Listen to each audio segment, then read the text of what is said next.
Salutare, salutare, ce faceți frumoși mei scorpioni? Bine ați venit la etalarea de iubire și bănuți pentru luna iulie 2026. Să vedem care e treaba pentru cei care aveți o relație. Întâi începem cu voi să vedem care e atmosfera în relația voastră în această lună, care este energia, cum se mișcă treburile. Murim de cald aici la noi în Spania. Dacă sunteți în Spania știți despre ce vorbesc. Avem luna, prima carte. Ok. Împăratul, wow. Și moartea. Madre mea, aici avem 3 arcane majore, dragii mei, 3 arcane majore extrem de potente, unele dintre cele mai potente, aș spune. La capătul cărților avem rege de bâte. Pentru foarte mulți dintre scorpionii care au o relație, aș spune că luna iulie este una foarte intens transformatoare.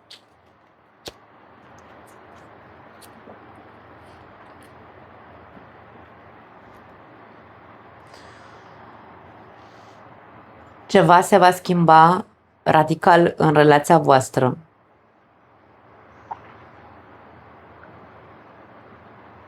Pentru că unul dintre voi ia atitudine. Unul dintre voi este cel,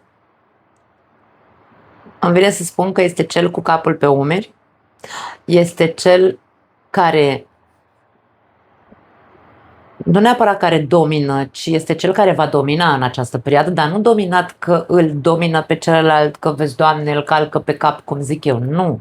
Este stăpânul relației și zice, dacă vrem ca relația să rămână în continuare, va trebui să schimbăm radical tot comportamentul în relația noastră.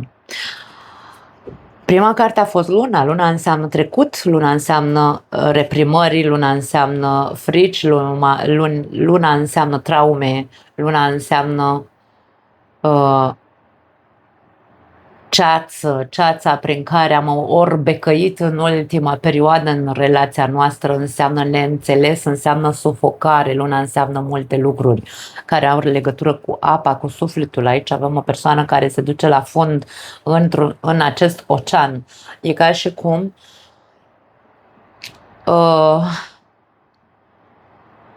o bună perioadă de timp în relația unor scorpioni s-au reprimat foarte multe lucruri. Unii dintre voi v-ați sufocat din punct de vedere literal în relația voastră, v-ați simțit sufocați. Însă frica era foarte mare să ieșiți din această relație sau să luați atitudine în această relație. Dar acum, de-aia spun că aici cineva este bossul, cineva preia controlul. Și, bine, n-am de unde să știu care dintre voi este cel care a fost atât de în ceață și afectat și sufocat în această relație sau s-a simțit sufocat.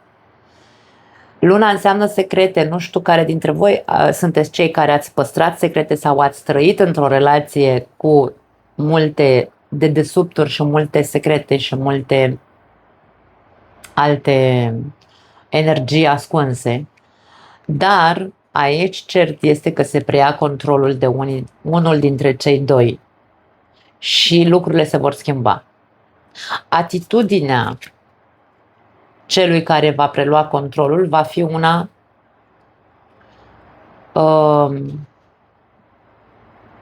foarte... Împăratul este o energie de bătut cu pumnul în masă, ca și cum până aici, frate, până aici, gata. Am stat în frică, am stat în ceață, am înghițit, am tăcut, da, gata. Da? Aici este un stop din ăla. Poate fi pentru alții dintre voi și o atitudine de Dar atenție că nu simt îngânfare sau nu simt acel gen de narcisism sau nu știu, da? Pentru că poate fi interpretat regele de bâte, poate fi imaginea narcisistului, dar aici nu este despre narcisism, aici este despre mândrie. Este ca și cum unul dintre cei care a suferit atât de tare aici și a înghițit, se trezește în sfârșit la realitate și el din această ceață, da, în care a trăit în această relație, se trezește și zice, băi, asta e puțin eu, cine sunt de fapt în această relație? Da? Și eu sunt cineva în această viață și eu însemn ceva.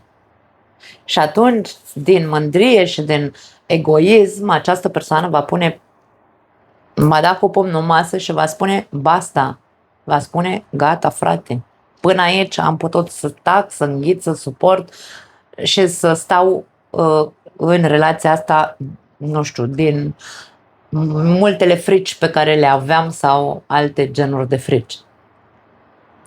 Nu aș spune că e vorba despre o despărțire. Nu, este vorba despre o schimbare totală de atitudine a aceluia care a tăcut, a suportat, a înghițit și a rezistat, da?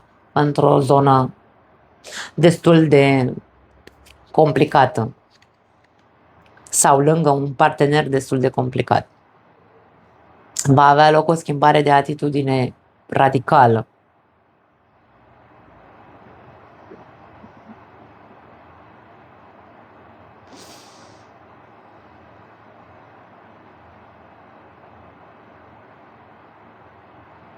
Pentru alții dintre voi, schimbarea de atitudine radicală ar putea să fie una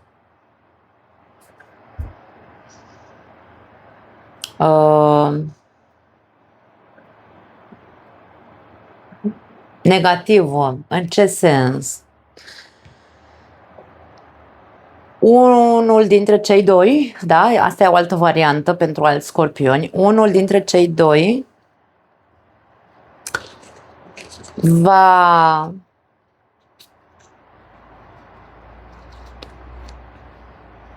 păstra pentru el de acum înainte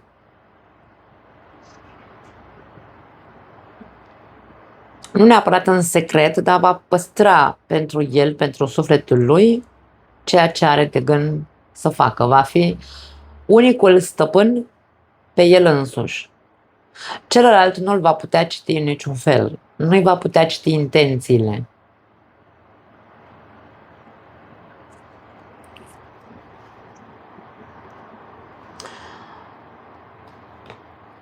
Pentru unii dintre voi, da, într-adevăr, cei din această a doua variantă, poate fi vorba despre o schimbare de atitudine negativă, cum am zis la început,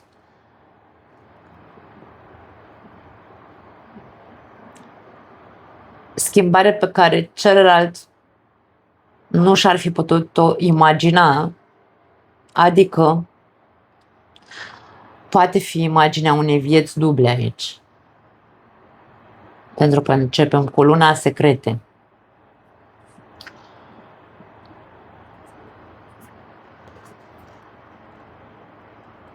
Dar să se comporte la fel ca întotdeauna acasă, mă refer.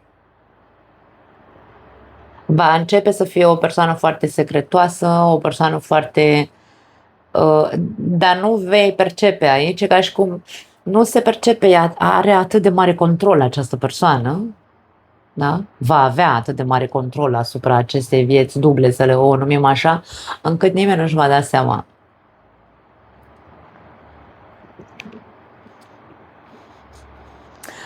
O altă variantă este că unul dintre cei doi parteneri, pentru alții dintre voi, poate fi vorba despre faptul că face ceva pe ascuns, e ceva foarte controlat, adică nu știu dacă neapărat poate să fie o surpriză, poate fi, dar menține în secret această surpriză, o menține în secret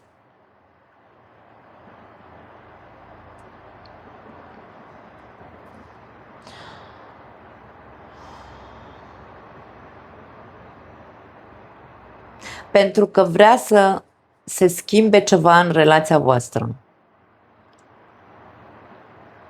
Vrea să aducă o schimbare în relația voastră.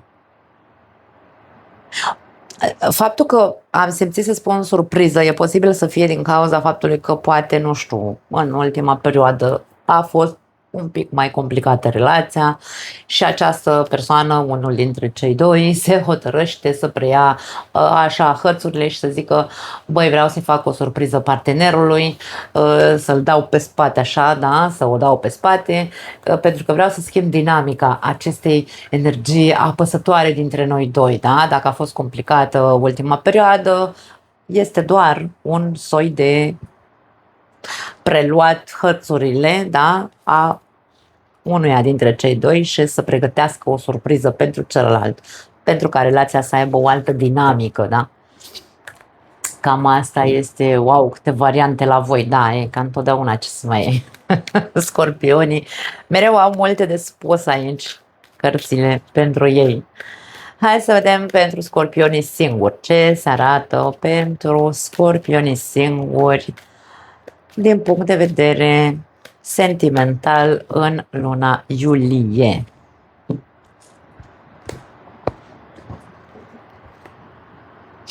As de spade, regina de cupe și forța. La capătul cărților 8 de spade.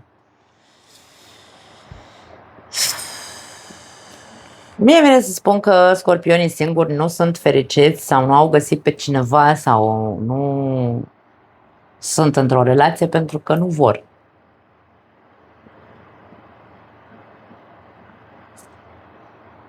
Da. Aici foarte mult refuz. Aici este o buclă în care îmi spun: nu vreau să văd, nu vreau să aud, nu mai lăsați-mă în pace cu iubirea, cu persoane, să stau să mă duc să cunosc persoane noi, să... Nu. Na, ce să zic? Doar tu poți să dai undă verde, dragă scorpion. Doar tu ești cel care hotărăște, da? Puterea e la tine. Tu ești cel care hotărăște ce vrea să fac cu inima lui. Avem o regină de cupe aici. Regina de cupe poate fi imaginea unei persoane care poate apărea în viața unora dintre voi, însă tu controlezi, tu hotărăști dacă îi dai sau nu voie să intre în viața ta aceste persoane. Regina de cupe poate fi imaginea interiorului tău emoțional. Ori tu te simți foarte vulnerabilă emoțional încă și de-aia aici vei ajunge la concluzia că mai ai nevoie de o perioadă de singurătate, de, nu știu, de echilibru emoțional, tu să muncești asupra ta ca să poți să te echilibrezi în totalitate din punct de vedere emoțional, să nu mai fii vulnerabilă în cazul în care apare cineva în viața ta. Dar eu aș tinde mai repede să spun că e momentul să vezi, să discerni. Asul de spade este un nou început. Există varianta ca pentru unii dintre voi să aveți parte de un nou început, adică să apară o nouă persoană în viața voastră, dar aici vorba despre: ok, de ce nu privești cu claritate și nu mai privești cu acest autocontrol total, da? Pe care îl vedem și aici, gen refuz. Nu poți să stai în gardă, nu poți să stai în pătrățica ta, da? În această buclă, în pătrățica ta, fiindu-ți frică. Da, mulți dintre scorpionii se dau cu pumnul în piept, așa, își dau cu pumnul în piept. Cine mă, mie nu mi-e frică de nimic. Scorpionul este cea mai vulnerabilă dintre zodii din punct de vedere emoțional. Atenție, da? Din punct de vedere emoțional, scorpionii sunt cei mai vulnerabili și au cele mai mari frici să nu sufere. Deci, puteți să-mi spuneți că sunteți, să vă bateți cu pumnul în piept că sunteți cei în altceva, dar nu din punct de vedere emoțional. Din punct de vedere emoțional, scorpionul simte cel mai mult durerea, iubește cel mai profund și este cel mai vulnerabil. Așa că autocontrolul nu îți face bine când vorbim despre iubire. Ce-ar fi să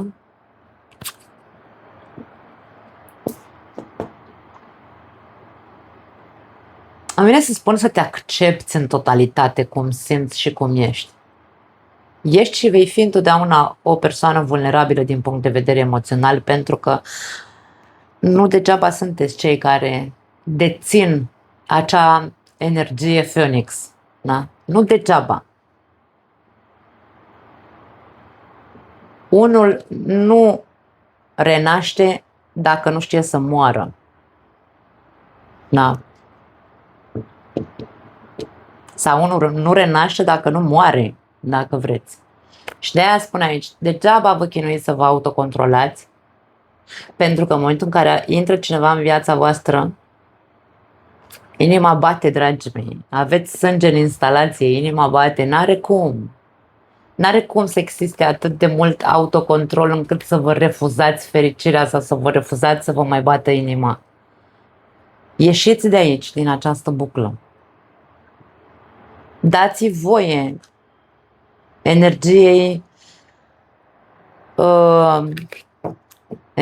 iubirii să apară în viața voastră din nou. Să intre, nu să apară, că de apărut tot apare, dar dați voie să intre. Da, cam aia e. Hai să vedem finanțele. Ce se arată din punct de vedere financiar pentru scorpioni în luna iulie?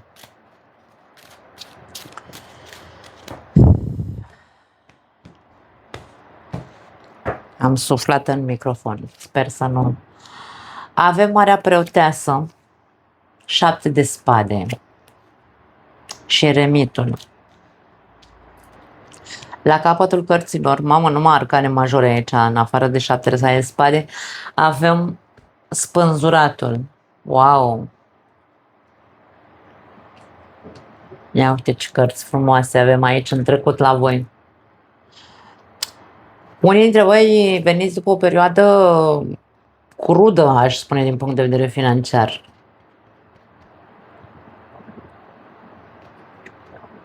Perioadă care v-a dat de gândit. Acum sunteți în energie de evaluare, de reevaluare a situației financiare. E ca și cum, ok, ce am făcut? Poate unii dintre voi ați avut pierderi, fie că ați avut pierderi pentru că voi ați investit prost, fie că ați avut pierderi, nu știu, ați pierdut un job, habar n-am, nu știu, s-au întâmplat anumite lucruri aici, vedem pierderi, vedem moarte, practic, moarte financiară, da? Sau pierderi financiare majore. Aici e despre, ok, Scorpionul ajunge luna iulie în a începe să reflecteze ce fac. Situația a fost complicată. Este o lună a regândirii și a înțelepciunii, a învățării, a nu mai fi propriul tău dușman sau nu mai fi propriul sabotor, îmi vine să spun. Ceea ce s-a întâmplat, ce am văzut aici în trecut, nu cred că s-a întâmplat pentru că, nu știu, cineva te-a furat sau cineva ți-a făcut vreo cheie să te dea afară de la muncă sau nu, aici ai fost tu implicat. Tu ai fost cel care ți-ai provocat singur această pierdere, da, dacă vorbim despre investiții prin care ai pierdut, poate fi vorba de n-ai luat decizia cea mai bună, ai investit prost și aia e implicația ta. De-aia spun autosabotaj. Aici este despre nu-ți rămâne altceva de făcut decât să înveți din acest lucru. Învață să-ți vezi interesul propriu, dar învață să fii mai șmecher, îmi vine să spun, ca să ai de câștigat, nu de pierdut, nu doar de pierdut. Atenție, pentru că acolo ai avut mult de pierdut, aici e vorba despre, ok, interesul tău în viața asta care este? Să câștigi, logic. Dar asta nu înseamnă că nu trebuie să Fii atent, nu trebuie să fii autocontrolat, nu poți să investești tot ce ai ca să rămâi fără tot ce ai. Despre asta este aici cumva așa imaginea, da? Așadar, este despre asta pentru unii dintre voi. Pentru alții dintre voi, fiți foarte atenți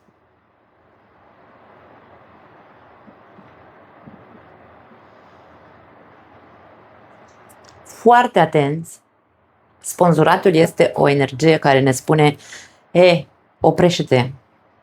Oprește-te pentru că ai de observat ceva. Spânzuratul este imaginea celui care ne cere să ne trezim, să ne iluminăm, să înțelegem ceva odată, să vedem ceva. Dar nu putem să vedem dacă nu privim din toate unghiurile acea situație sau acea persoană. Aici vorbim despre finanțe, avem imaginea furăciosului, dacă vrei, sau a celui care face mișmașuri sau a celui care ne poate băga în probleme sau ne poate aduce probleme. Avem imaginea falsității, a manipulării, da? A celui care dă cu piatra, dă cu piatra și ascunde mâna, îi zic eu câteodată. De-aia spun că este farsorul aici, falsul. Atenție, ochiul și intuiția să fie foarte bine activate, pentru că e posibil pentru unii trebuie să existe o persoană, un invidios poate fi, o persoană invidioasă care să încerce într-un fel sau altul, se dă prietenă, poate fi că se dă prietenă persoana asta, sau mă rog prieten, da, e prietenoasă, dar vine cu foarte multe văluri, foarte multe ascunzișuri, are niște interese, are niște alte chestii pe care le face în plan secund, da? După cortină cumva. Mare atenție, nu aș spune neapărat încercați să detectați care este persoana. Eu cred că știți despre cine vorbim. Despre cine vorbesc cărțile. Eu vorbesc aici la plural.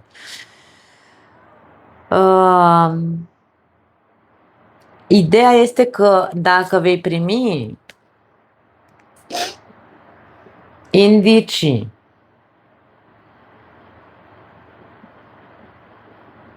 vei vedea ceva suspect. Pentru că Scorpionul oricum are infraroșu din naștere, în ADN-ul lui.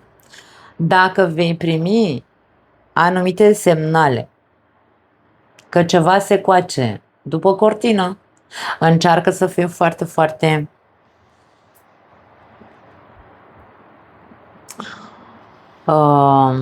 înțelept, nu sări, nu anticipa nimic, îmi vine să spun. Lasă persoana să joace rolul și tu fii doar cu 5 minute mai deștept.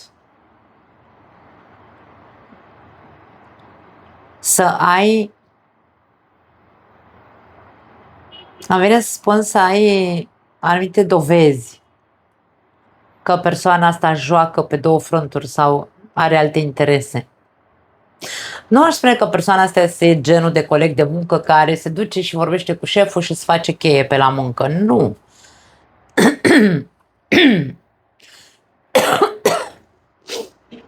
Nu.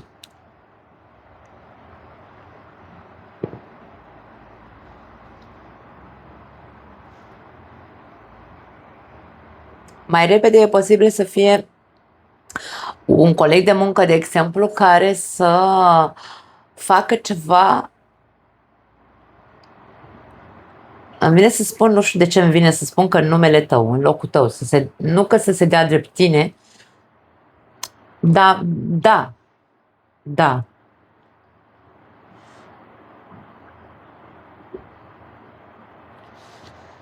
Sau să dea vina pe tine, cum că nu, eu n-am făcut, a făcut celălalt, da?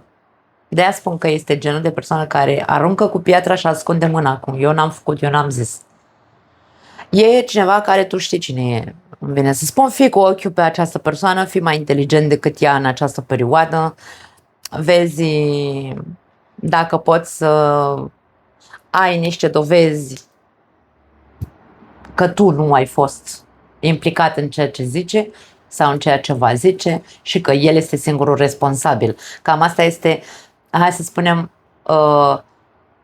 treaba ta în această lună, în privința acestei variante, da? În privința acestei persoane. Pentru că eremitul caută soluție, eremitul are întotdeauna soluția, el știe unde, știe care e soluția.